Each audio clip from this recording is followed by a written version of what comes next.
여호와께 감사하라. 그는 선하시며 그 인자하심이 영원하미로다.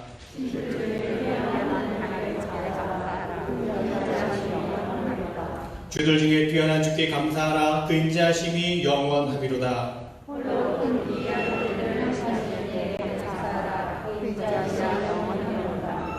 지혜로 하늘을 지으신 이에게 감사하라. 그 인자하심이 영원하미로다.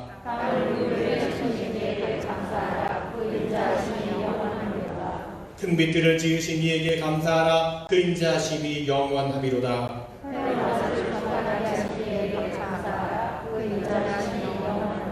달과 별들로 밤을 주관하게 하신 이에게 감사하라. 그 인자하심이 영원하미로다.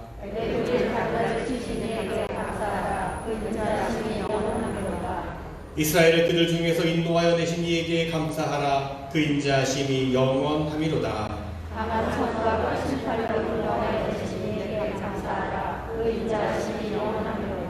아멘. 사도신경으로 우리 믿음의 고백을 올려드립니다.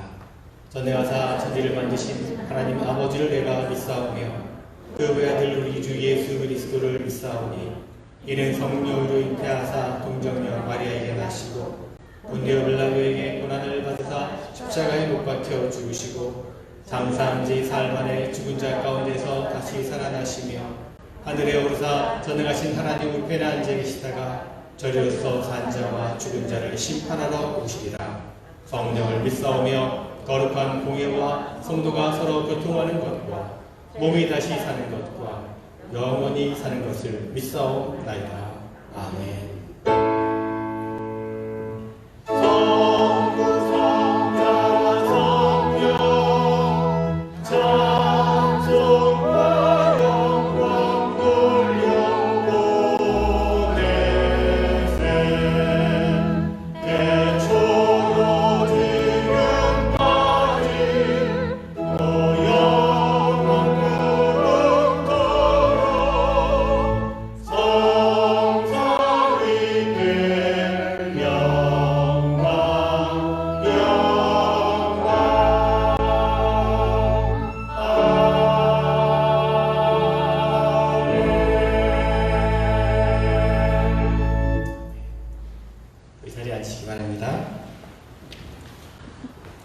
한 주간도 평안하셨지요? 네.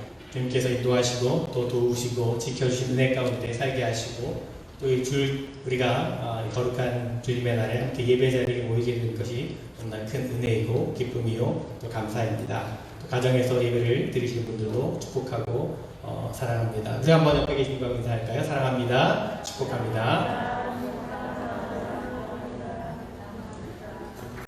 감사합니다. 오늘 하루 종일 비 예보가 있었는데 다행히 아직 비가 오지 않은 것 같아요. 얼마나 감사한지 또 모릅니다. 특별히 이 시간에 저희가 좀 축복할 일이 있어서 축하할 일이 있어서 저를 안내해 드립니다. 여러분 제가 메시지 보내드린 분들은 아시겠지만 또 오늘 미리 주보를 보신 분도 아시겠고 이한이가 내일 생일이에요. 딱 첫 돌이 내일이라서 오늘 또 함께 축하하고 또 축복하기를 원하는데 가족이 한번 같이 일어나 보시겠어요? 이한이 저기 있습니다. 네, 축하하고요. 그러면 해피 버스데이 노래 불러볼까요? 해피 버스데이.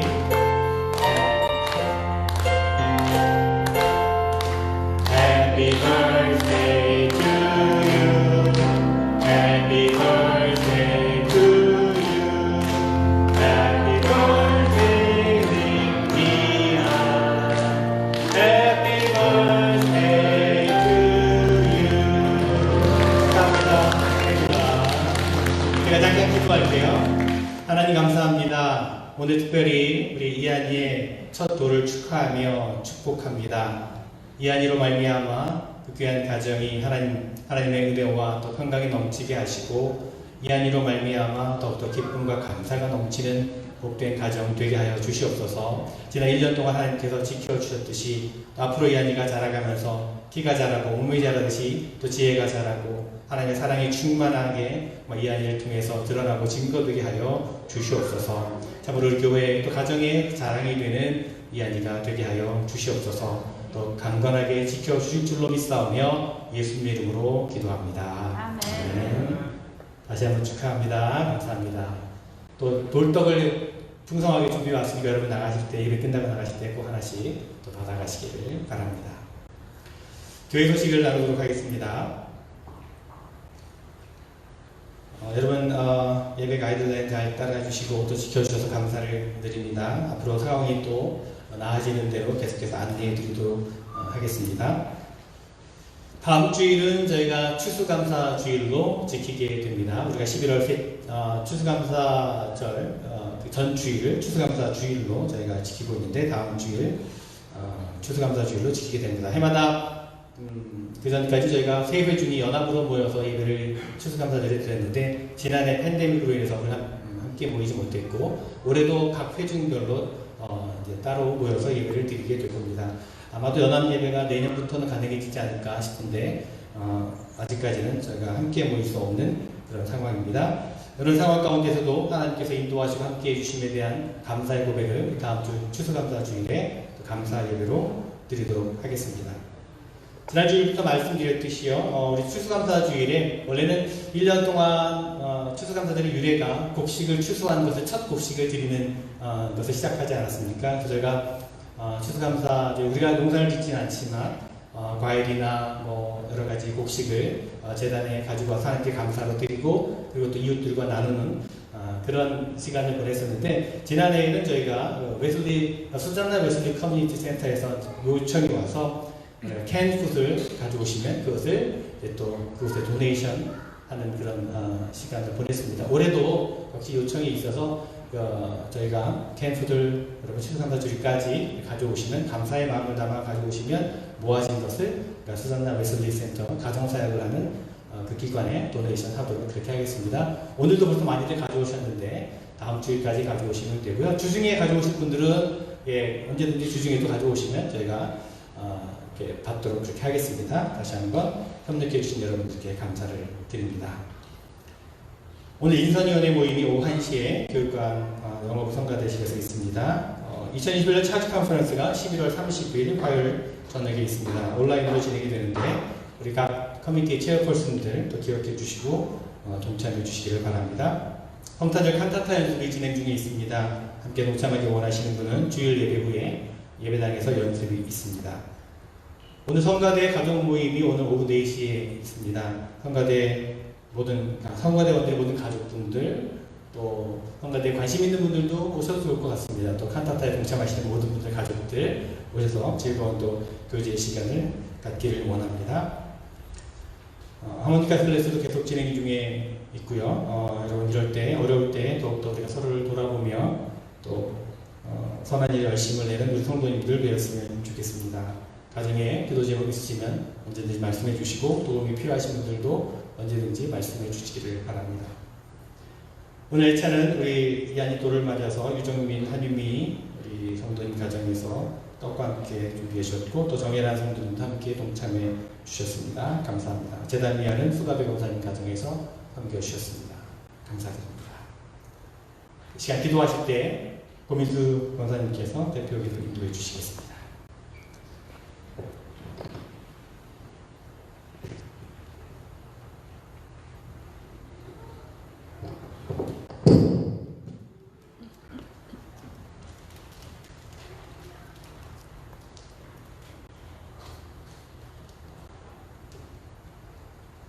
다 같이 기도드리겠습니다. 우리에게 구원을 베푸시며 놀라운 일을 이루시는 거룩하신 하느님 아버지, 우리 가운데 역사하시는 그 능력으로 말미암아 온갖 구하는 것이나 생각하는 것에 더 넘치도록 능히 베푸시는 전능하신 하나님께 찬양과 경배와 감사를 드려옵나이다. 주님의 보호하심이 없이는 넘어지고 쓰러질 수밖에 없는 연약한 존재들이고 지나간 삶 속에서 알게 모르게 지은 죄로 인하여 삶이 얼룩져버린 저희들이 오니 이 시간 우리의 허물과 죄를 주님 앞에 내려놓습니다. 연약함과 어리석음이 있는 불쌍한 저희를 용서하여 주시옵소서. 또한 믿음이 부족하여 우리의 삶 가운데서 주님의 뜻에 합당하지 못한 일이 있다면 사죄의 은총을 베풀어 주시고 날마다 주님과 동행하는 삶을 살아가기를 원하는 우리 모두에게 주님의 품 안에서 평안을 누리며 살게 하여 주시옵소서. 이 시간 하나님께 믿음으로 나아갑니다. 저희의 심령이 오직 주님께로 향하게 하시고 성령의 감동 감화가 넘치는 예배 시간 되게 하여 주시옵소서. 각 처소에서 함께 온라인으로 예배드리는 주의 백성들에게도 동일한 은혜를 더하여 주시옵소서. 하나님 아버지, 다음 주일은 1년의 삶을 지켜주시며 봄에 뿌린 목소리 거두게 하신 주님께 감사하는 추수감사절입니다. 모든 성도들의 입술마다 감사가 넘쳐나도록 인도하여 주시옵소서. 우리가 지금 이 자리에 나와 예배드릴 수 있는 것도 사랑하는 가족을 주신 것도 좋은 교회를 주신 것도 주님을 향한 믿음을 갖게 하시는 줄 알고 감사를 드립니다. 사랑의 하나님 아버지, 그리고 작은 신임에도 응답해 주시는 참 좋으신 하나님 아버지, 가정의 여러 문제와 코로나로 인해 경제적 문제로 고민하며 힘겨워하는 성도들을 기억하시길 원합니다. 육신의 병으로 삶의 고통에 상처받은 한 영혼 각자 간구하는 모든 기도의 제목에 응답하여 주시옵기를 간절히 원하옵나이다. 이 시간도 예배를 위하여 헌신과 봉사를 아끼지 않는 손길들을 기억하시고 오늘 주님께 드려지는 예배도 이들의 수고로 말미암아 더 은혜롭고 주님의 영광이 드러나는 예배가 되게 하여 주시옵소서. 그리하여 우리 올리브교회가 사랑의 공동체가 되어 성령 안에서 사랑으로 하나 되고 겸손과 순종의 모습으로 주님의 선하신 뜻을 이루어가는 아름다운 교회로 부흥되길 원하오며 하나님의 영광을 위하여 본신의 사역을 하시는 주의종 김배선 목사님 가정과 사역에 건강과 성령의 능력으로 가득히 채워주시옵소서. 존귀하신 하나님, 저희 교회 찬양의 향기가 가득하게 하시는 감사드립니다. 수고하고 헌신하는 모든 회원들에게 큰 은혜로 채워주시옵소서. 예배 시종을 성령 하나님께 맡기오며 죄 많고 부족하지만 하나님의 사랑과 예수 그리스도의 이름에 의지하며 감사함으로 기도드리옵나이다. 아멘.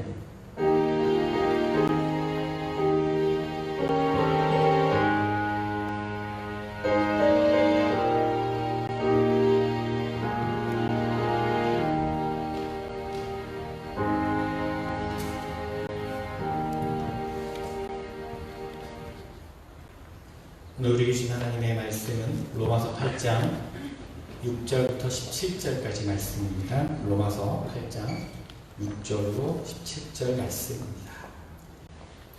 하나님의 말씀을 읽겠습니다. 육신의 생각은 사망이요 영의 생각은 생명과 평안이니라.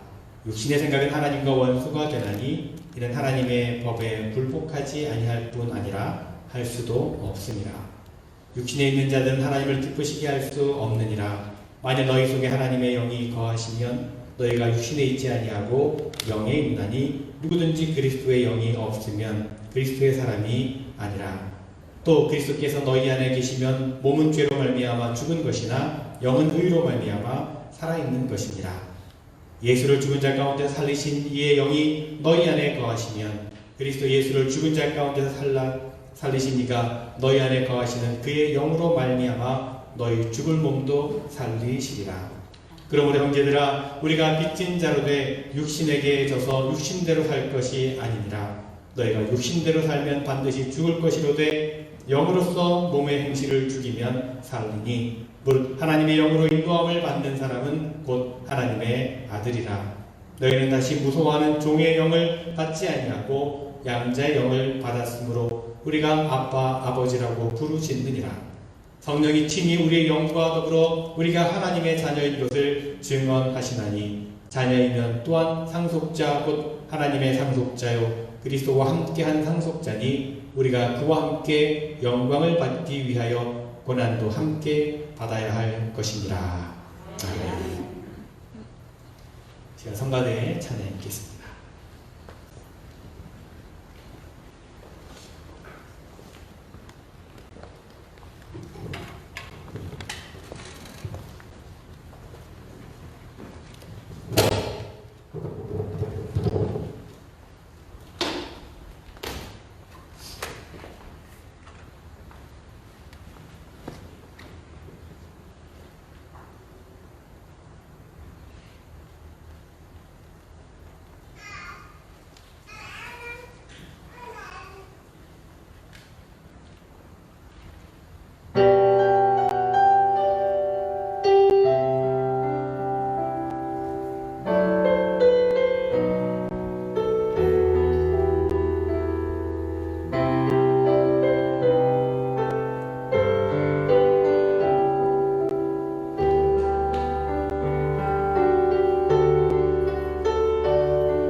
나의 귀한 찬양 감사합니다.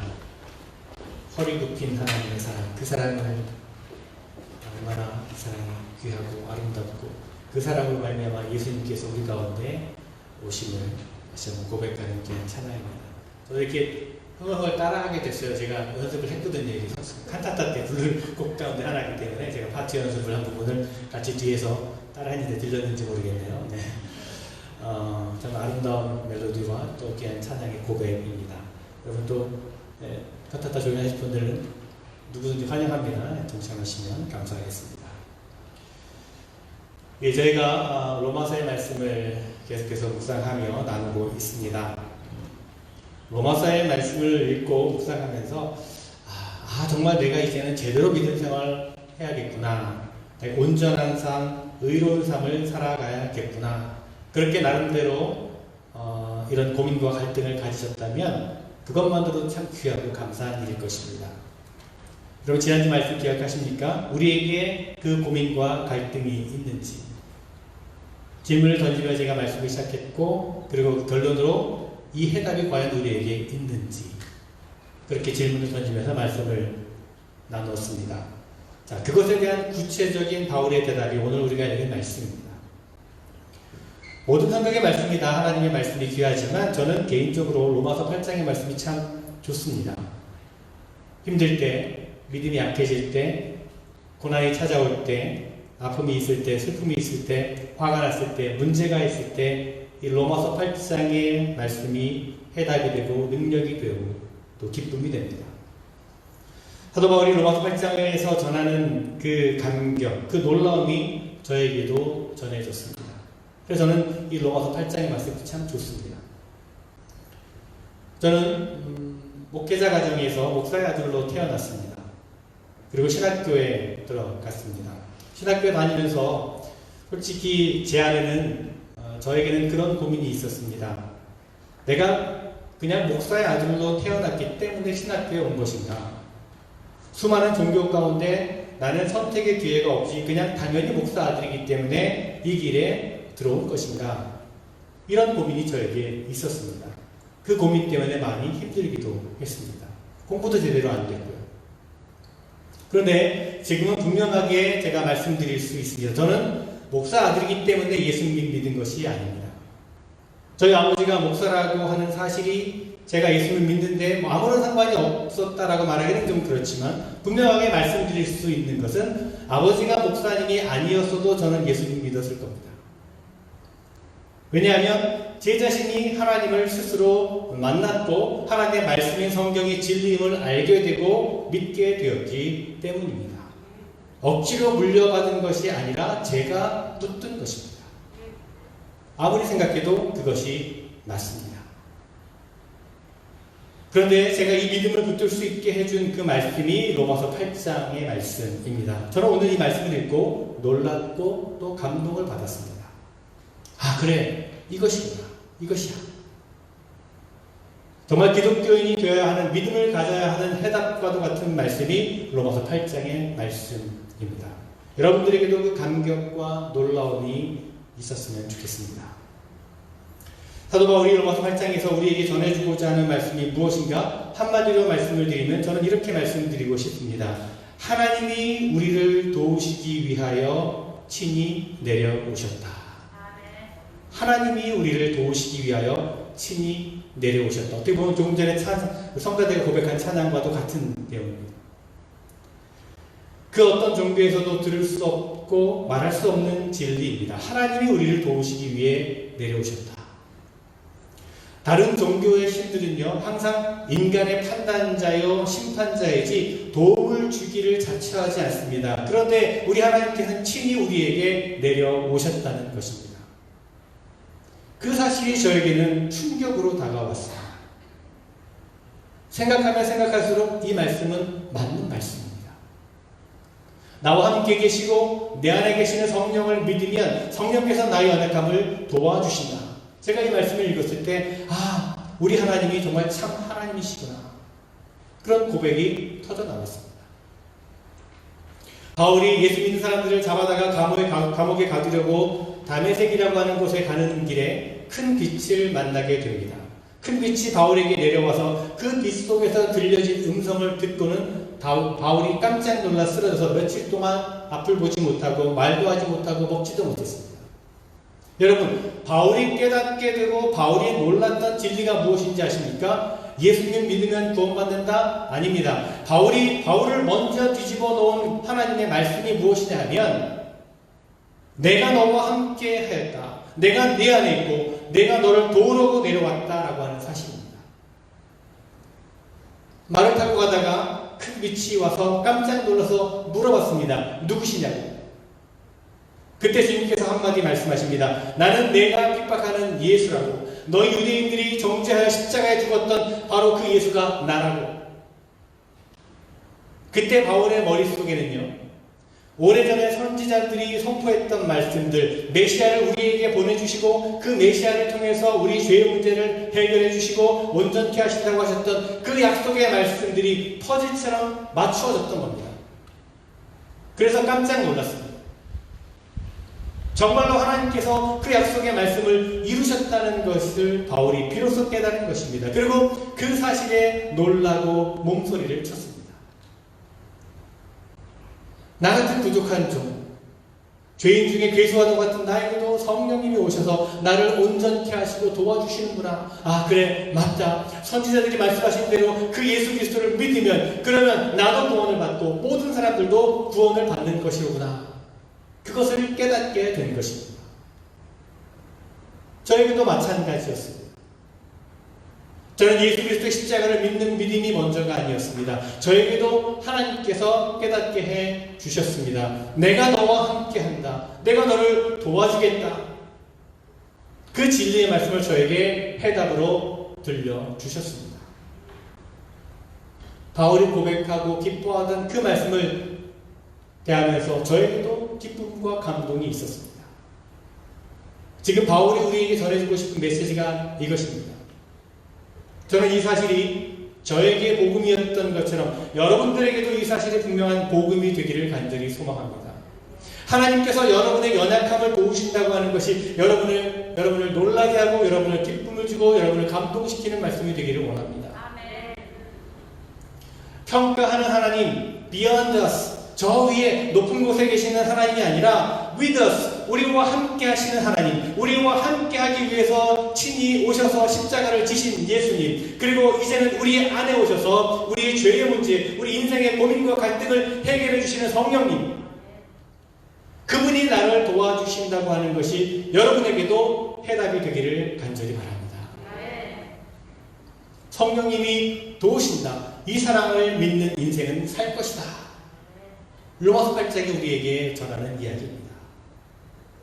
이 사랑을 붙들고 살아가면 하나님께서는 절대로 우리를 포기하지 않으신다고. 하나님께서 우리 안에 오셔서 우리를 도우시는 사랑, 그 사랑을 붙들고 살아가는 자는 절대로 그 사랑에서 끊어지지 않는다고. 그 누구도 그 무엇도 그 사랑을 끊을 수 없다고.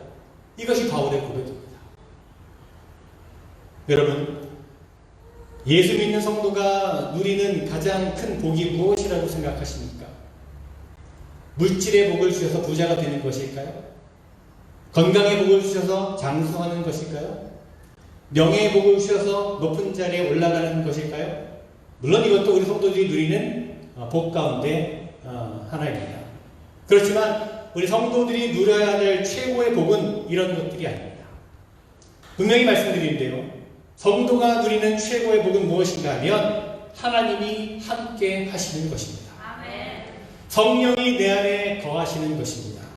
이것이 성도가 누리는 최고의 복입니다.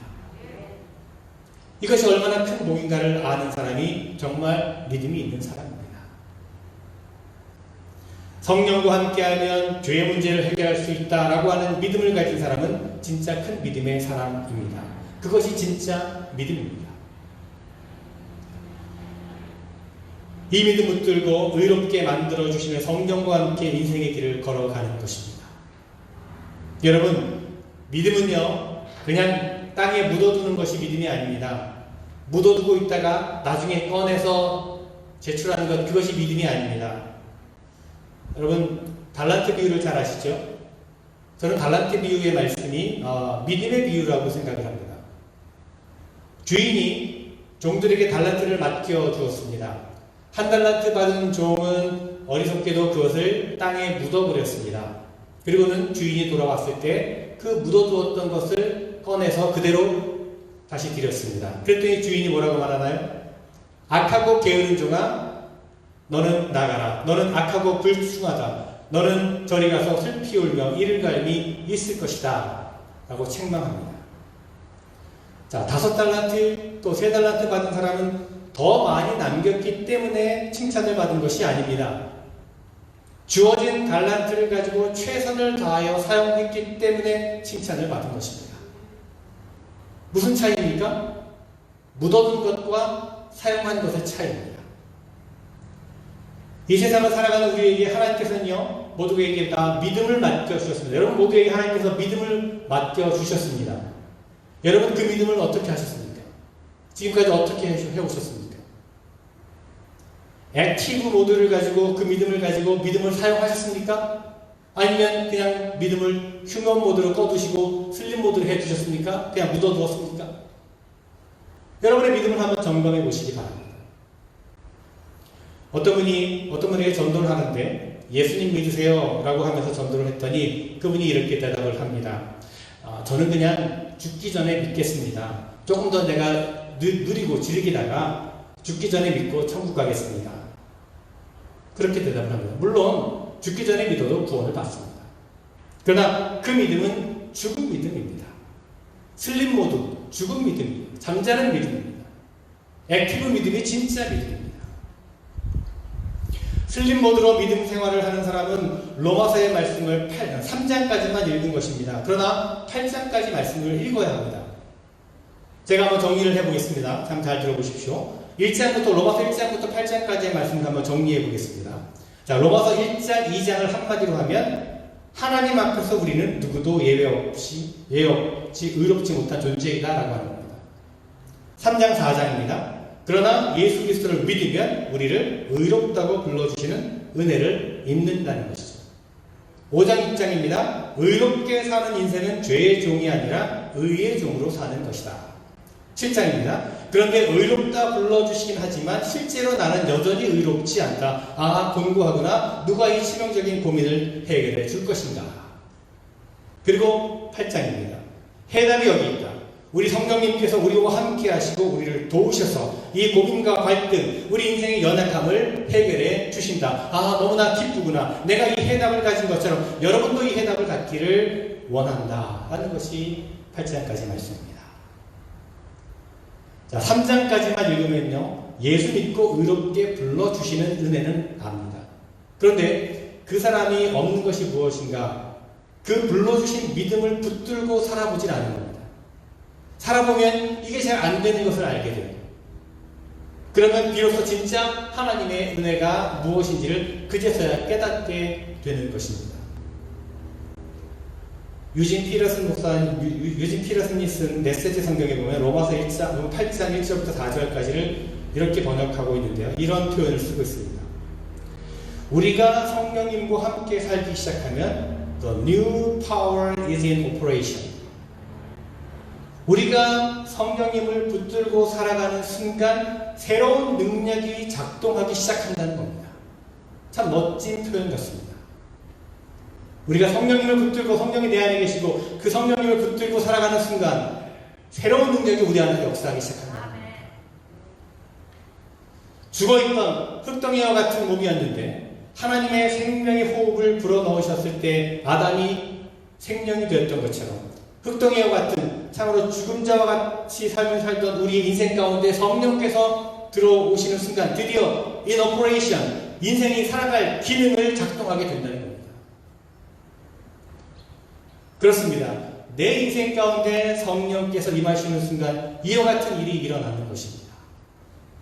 그래서 바울은 오늘 말씀에서 성령과 함께 살아가는 인생, 이 해답을 가진 인생 가운데는 어떤 변화가 일어나는가, 성령이 어떻게 도와주시는가 하는 것을 3가지로 말씀하고 있습니다. 자, 여러분에게도 그런 변화가 있는지 하나하나 한번 확인해 보시기 바랍니다. 첫 번째 변화는 마음의 변화를 시켜줍니다. 마음을 변화시켜 주십니다. 마음을 바꾸어 주신다는 겁니다. 여러분, 성령께서 우리의 마음을 바꾸어 주십니다. 저는 요즘요, 이 마음이라고 하는 것에 굉장히 관심이 좀 있습니다. 이런 깨달음이 옵니다. 하나님께서 우리를 창조하실 때 마음을 굉장히 정성스럽게 만드셨다는 것을 요즘 느끼게 됩니다. 물론 다른 부분도 정성스럽게 만들어 주셨지만 특별히 마음을 정성스럽게 만들어 주셨습니다.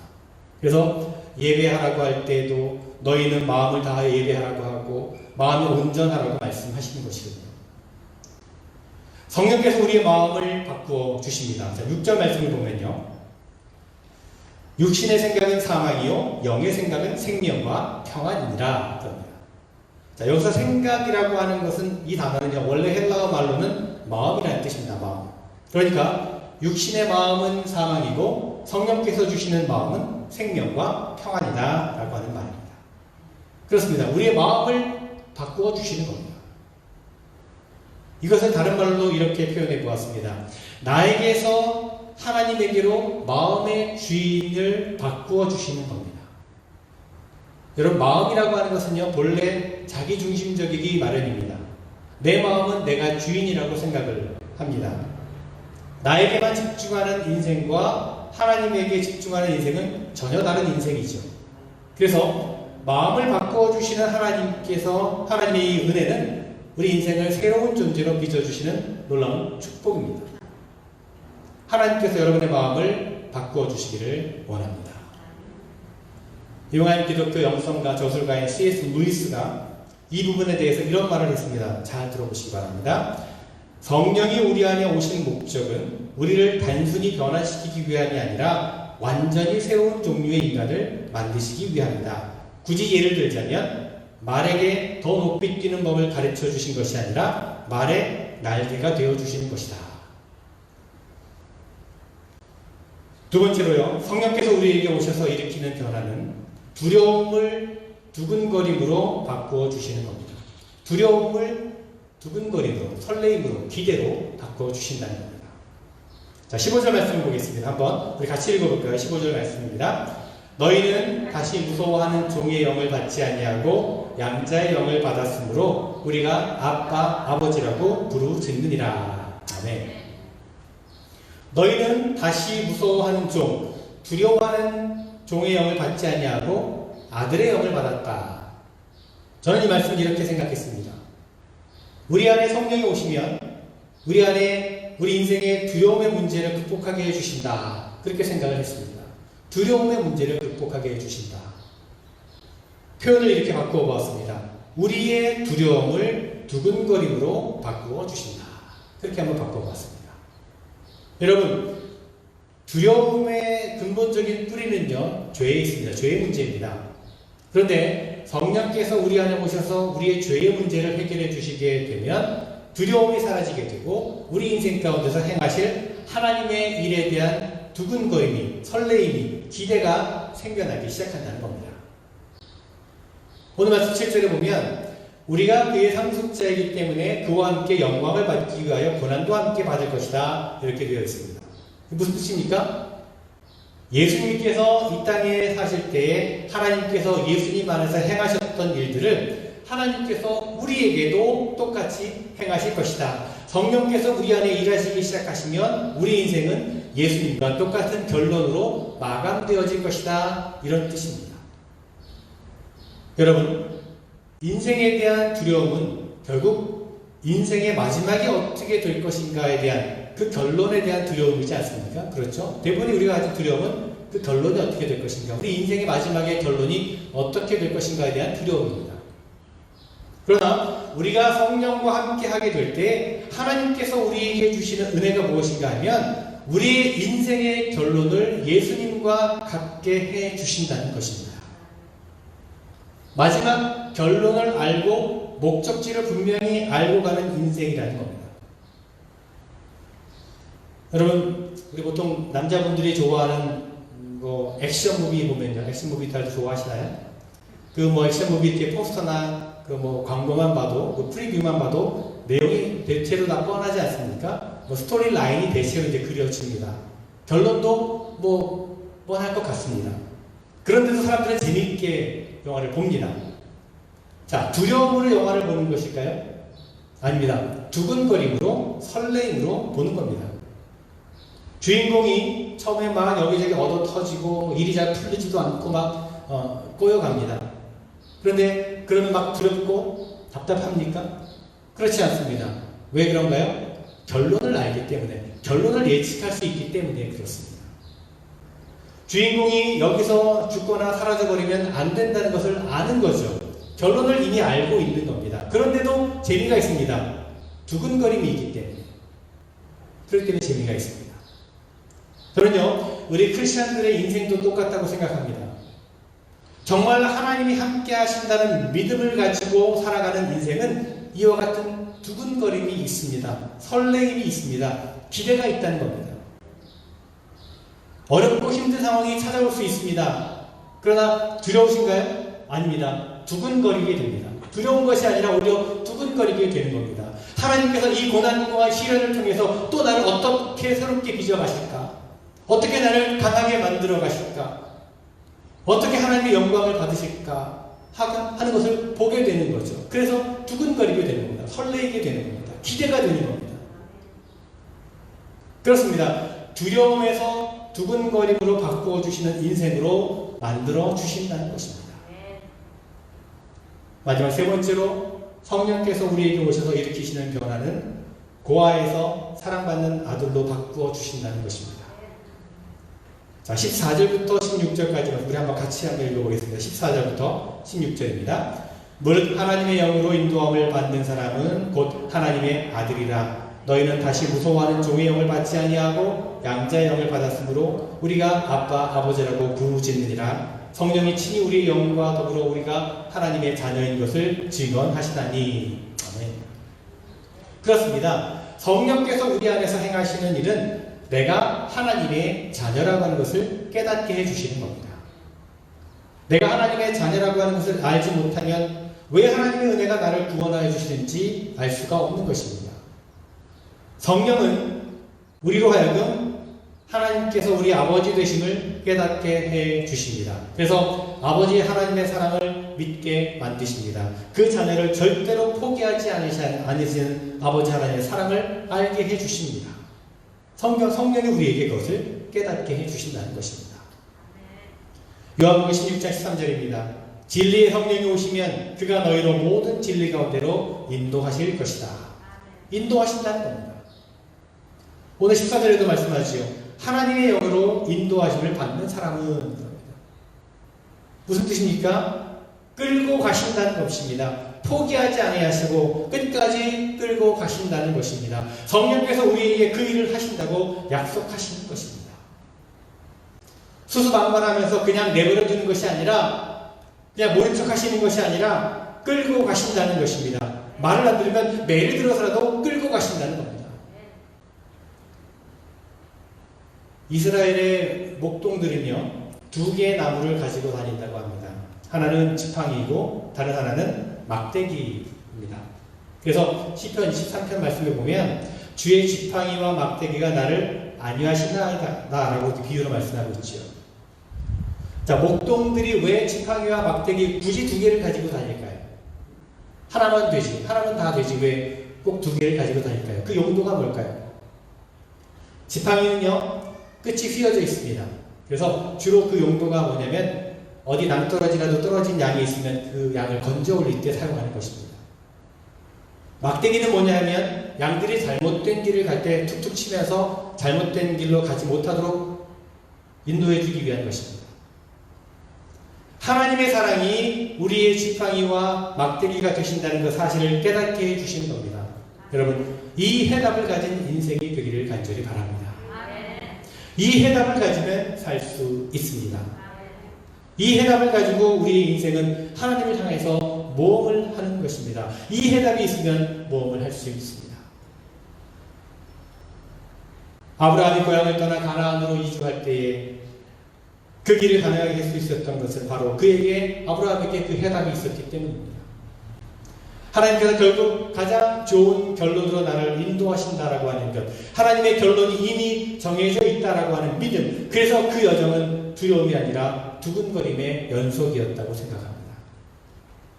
모세가 바로 앞에 무릎을 꿇지 않고 홍해를 바라보며 기도할 수 있었던 것도 그에게 이 해답이 있었기 때문입니다. 다윗이 골리앗 앞에서 두려워하지 않고 두근거림으로 그 앞에 설 수 있었던 이유도 바로 이 해답이 있었기 때문입니다. 하나님께서 나와 함께 하시고 나의 두려움을 두근거림으로 바꾸어 주시고 나를 자녀 삼아 주시고 끝까지 포기하지 않으신다는 그 믿음, 그 믿음의 해답이 있었기 때문입니다. 말씀을 정리합니다. 여러분, 오늘 바울이 우리에게 이 해답을 주고 있습니다.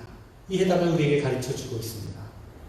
나는 이 해답을 가진 인생이라고, 성령께서 나와 함께 하시고 나를 도우신다고, 성령께서 나를 능력 있는 인생으로 변화시켜 주신다고, 여러분도 이 해답을 가지고 살아갔으면 좋겠다고 우리에게 권면해 주고 있습니다.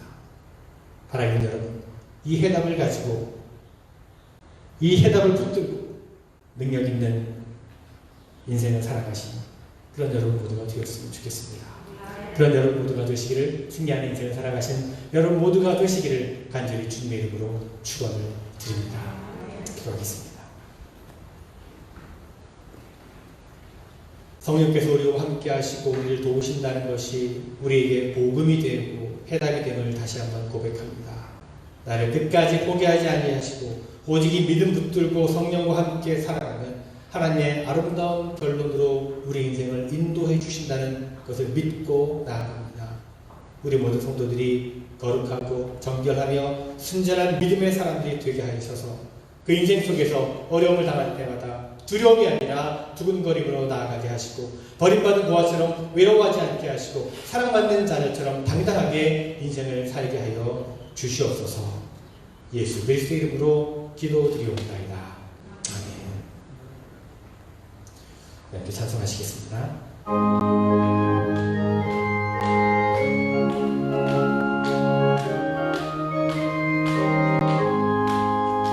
내가 매일 기쁘게 순례의 길 행하는 주의 팔이 나를 안도하리요.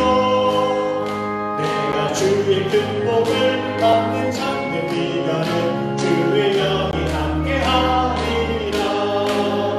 성령이 계시네, 할렐루야 함께하시네.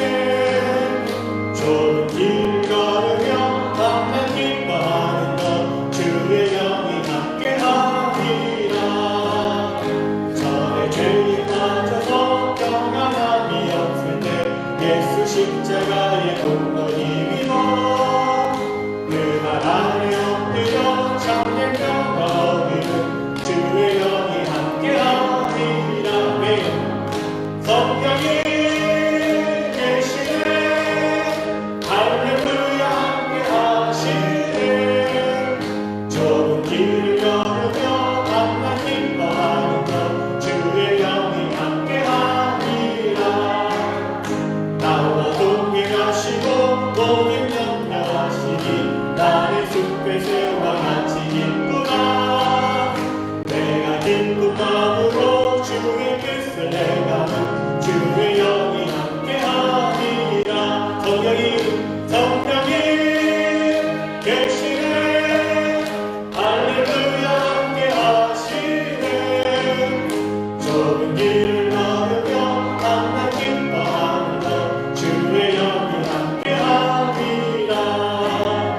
세상 모든 욕망과 나의 모든 정욕은 십자가의 힘이 옷을 막았네. 어두운 밤을 지나고 뜨거운 짐 벗으니 주의 영이 함께하리라. 네, 성령이 계시네, 할렐루야 함께하시네. 좁은 길을 걸으며 밤낮 기뻐하는 것 주의 영이 함께하리라.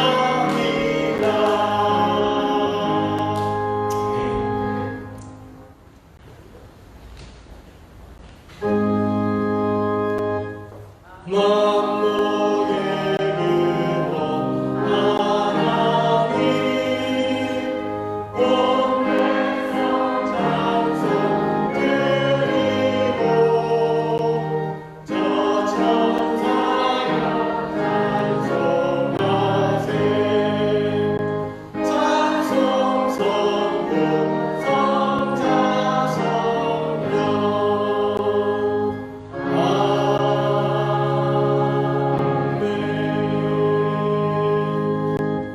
우리를 구원하시고 생명 주시며 우리를 의의 길로 인도해 주시는 하나님의 은혜에 감사를 드립니다.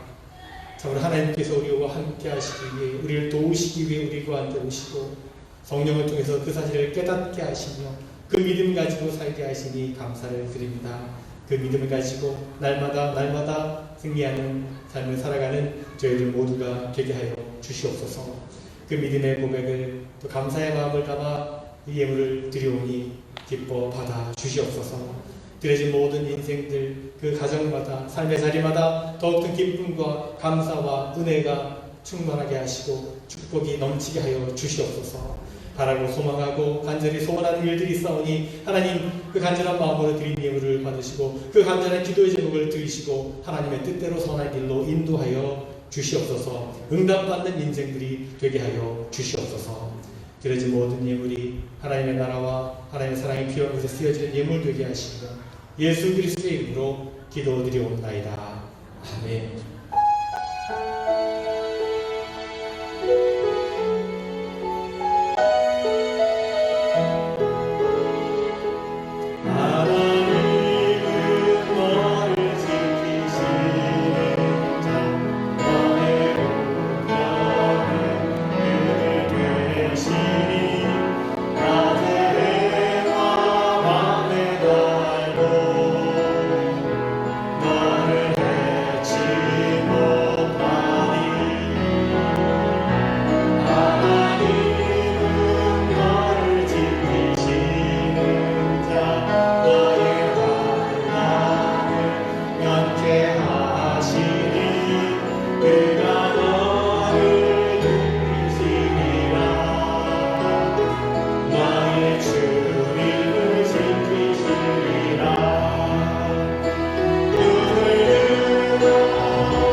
이제는 우리 주 예수 그리스도의 은혜와 하나님 아버지의 크고 놀라우신 사랑하심과 성령님의 감화 역사 교통 충만하심이 참으로 해답을 가진 인생을 살기를 원하는, 참으로 하나님께서 우리와 함께 하시고 우리를 도우시기 위해 우리가 모으시고 성령께서 늘 우리를 도우신다는 그 믿음과 확신을 가지고 승리하는 삶을 살아가기를 원하는 사랑하는 성도들, 저들의 모든 가정과 일터와 삶의 모든 자리 위에 그의 몸된 이 교회 위에 지금으로부터 영원토록 함께 하시기를 간절히 축원하옵나이다.